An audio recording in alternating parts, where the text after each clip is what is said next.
हमारे शरीर कोशिकाओं से बना हुआ है।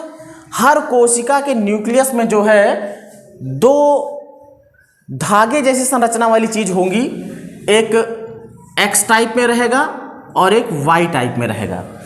अगर एक्स वाई है तो ये लड़का होगा, लेकिन अगर एक्स एक्स है तो ये लड़की होगी। अब ये कैसे होता है इसे समझना है। जो भी पुरुष होंगे उनके सब के अंदर 46 क्रोमोजोम्स पाए जाते हैं। इन्हीं जो ये धागे जैसी संरचना है इनको क्या कहते हैं? क्रोमोजोम्स। क्या कहते हैं? क्रोमोजोम्स। कितने होते हैं भाई? 46। लड़की में भी कितने होंगे? 46। कितने क्रोमोजोम्स? 46 क्रोमोजोम्स सब में पाए जाएंगे, चाहे वो लड़का हो चाहे लड़की हो। लेकिन जो बच्चे में कौन सा क्रोमोजोम्स कैसे क्या बनेगा, लड़का कैसे लड़की बनेगा, उसको समझो। मान लीजिए कि एक पुरुष है और एक महिला है। जो पुरुष है उसमें दो तरीके क्रोमोजोम्स हैं, एक एक्स और एक वाई। दो ये हो गए।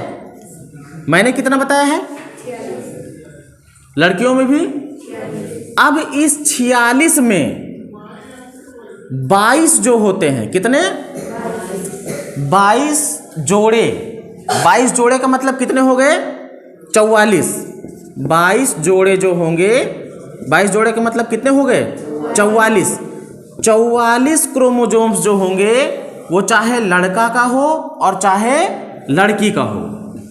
22 जोड़े जो क्रोमोजोम्स होंगे, 22 जोड़े मतलब कि 44। जो 44 क्रोमोजोम्स होंगे वो लड़का हो या लड़की दोनों में सेम रहेंगे। दोनों में सेम रहेंगे। ये 44 जोड़े जो क्रोमोजोम्स होंगे ये दोनों के क्या रहेंगे? सेम, एक जैसे, एक जैसे। और ये जो सेम रहेंगे ये शरीर का निर्धारण करते हैं, शरीर का निर्माण करते हैं। किसका? शरीर का निर्माण करते हैं। तो भाई देखो, कुल हैं 46। 46 में से जो 44 हैं वो महिला हो या पुरुष हो दोनों में सेम रहते हैं। और सेम रहेंगे वो किसका निर्माण करते हैं? शरीर का। अब बात आ गई कि लड़का और लड़की का कौन करेंगे। तो इसमें देखो दो दो बचे हुए हैं ना।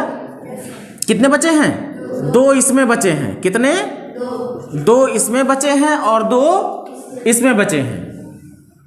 कहाँ पे लिख दूँ? यहाँ पे 2 इसमें बचे हैं।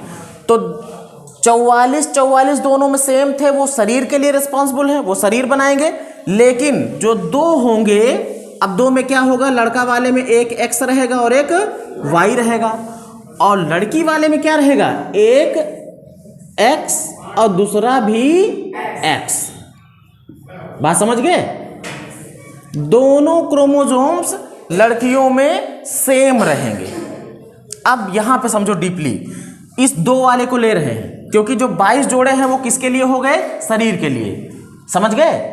और जब भी ये जाइगोट बनता है, जब भी निषेचित होता है, तो ये समझ लो जब किसी बच्चे का निर्माण हो रहा है तो उसमें इस 22 में से मतलब 22 जोड़े में से मतलब 44 में से आधे इसके रहेंगे और इसके 44 में से आधे इसके रहेंगे, सेम वाले। कितने वाले? इसको मैं यहां लिख देता हूं, ये 44 और प्लस 2, इसका भी 44 और प्लस 2। ये 2 इस लड़के वाला जो होगा, पुरुष वाला जो होगा, एक्स और वाई होगा। लेकिन जो महिला वाला होगा उसमें क्या होगा? एक्स और एक्स। अब देखो, जो अब मान लीजिए कि अंडा निषेचित हुआ, जाइगोट में बदला, अब लड़का होगा या लड़की होगा किस तरीके से पता लगेगा? इस 44 में से आधा, कितना? आधा पुरुष का, इस 44 में से भी आधा। अभी ये जो आधा आधा है इसका एक चीज बताएंगे आपको कि क्या क्यों आधा आधा होता है ये। अब देखो आधा इसमें कितना हो गया भाई? 22 हो गया। कितना हो गया? और इसमें का भी आधा आया तो कितना हो गया, इसका भी कितना हो गया 22। तो 22 22 कितना हो गया 44। ये 44 किसके लिए होंगे, किसके लिए होंगे, शरीर के लिए होंगे, ये शरीर को बनाएंगे। अब जो बचा है ये 2, ये तो सेम वाले हो गए, तो आधा आ गया पुरुष वाले में से, क्रोमोजोम्स 22 क्रोमोजोम्स पुरुष वाले आ गए, ये बच्चा बन रहा है। क्या बन रहा है, ये चाइल्ड है, ये चाइल्ड है, अंडा निषेचित हो गया है, समझ लीजिए कि ये जाइगोट है। अब इसमें क्रोमोजोम्स कैसे होंगे वो यहाँ पे दिखाया जा रहा है। तो 44 इसके कैसे बने, 22 आ गए, मतलब 44 में से आधा 22 आ गए पुरुष वाले में से, और 22 आ गए किसमें से, महिला वाले में से। ये 44 किसके लिए होंगे, शरीर के लिए। महिला और पुरुष का शरीर देखोगे लगभग सेम ही रहता है, इसकी किडनी उसमें लग जाएगी, इसका दिल उसमें लग जाएगा, कोई दिक्कत नहीं है। एक चीज नहीं लगेगा, दिमाग किसी का किसी में नहीं लगेगा।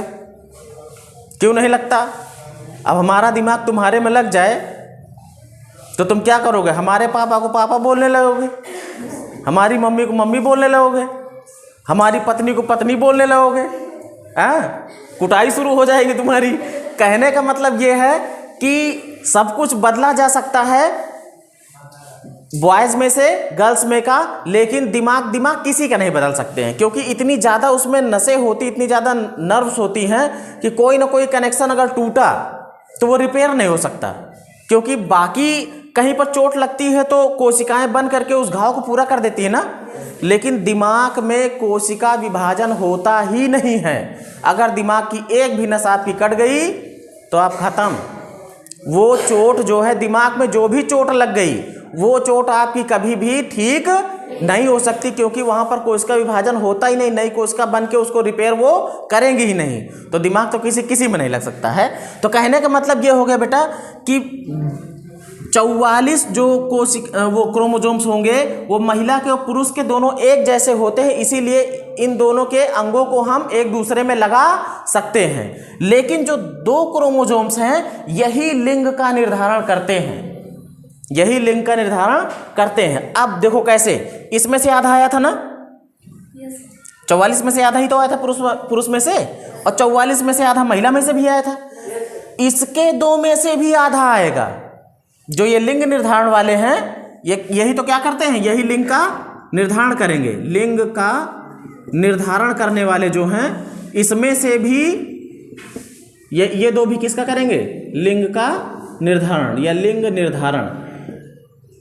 अब समझो, यहाँ पे समझने वाली बात है कि इसमें से भी आधा आएगा। 2 है तो एक ही आएगा, 2 है तो एक ही आएगा, इसमें भी 2 है तो 2 में से एक ही आएगा। अब एक x वाला भी आ सकता है और y वाला भी आ सकता है। इसमें से अगर आएगा तो दोनों केस में क्या आएगा, x ही आएगा। बात समझ रहे हो ना। अगर महिला में से 2 क्रोमोजोम्स में कोई एक आता है तो क्या आएगा, x ही तो आएगा, चाहे ये वाला है चाहे ये वाला है। लेकिन इसमें क्या है, पुरुष वाले में से अगर मान लीजिए x वाला आता है, क्या आता है, महिला में से तो x ही आना है, तो पुरुष वाला भी x आया और महिला वाला भी क्या आया, x आया।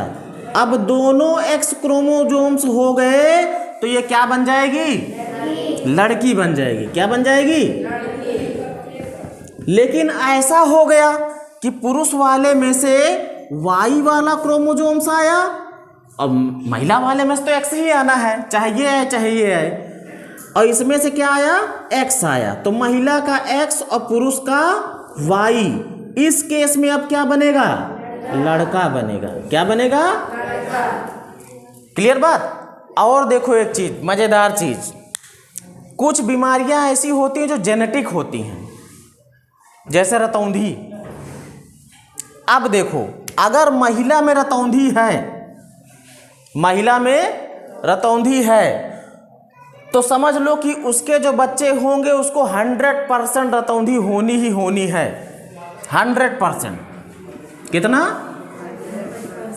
लेकिन अगर पुरुष में रतौंधी है तो 50% चांस रहेगा। क्यों 50%?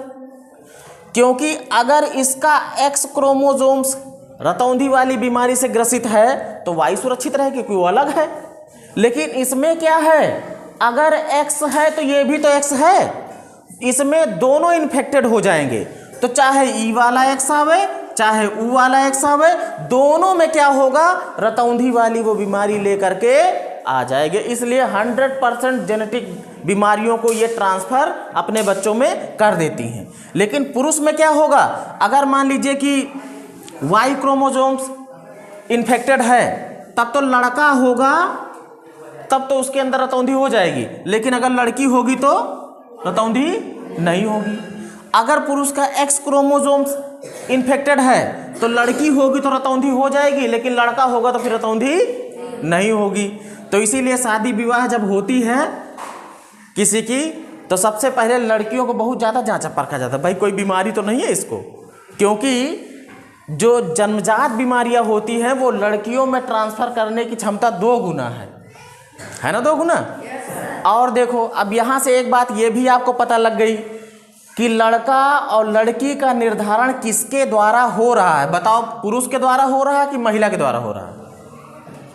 किसके द्वारा हो रहा है?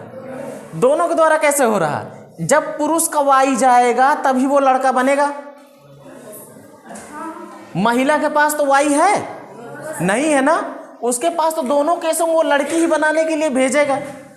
लेकिन जो पुरुष वाला है, जब इसका एक्स गया तो इसके एक्स से मिलकर के लड़की बना दिया। लेकिन जब पुरुष वाले का वाई गया तो इसके पास तो एक्स ही है, ये तो बार बार एक्स ही देगा, एक्स क्रोमोसोम एक्स, उससे कोई मतलब ही नहीं है। चाहे लड़का बने चाहे लड़की, हर बार वो क्या देगी, एक्स क्रोमोसोम्स देगी। लेकिन लड़का वाले में अगर एक्स क्रोमोसोम्स गया तो लड़की को बना देगा, लेकिन लड़के वाले का अगर ये वाई क्रोमोसोम गया तो लड़का बना देगा। तो लिंग का निर्धारण किससे हो रहा है? पुरुष से हो रहा है या महिला से हो रहा है? किससे हो रहा?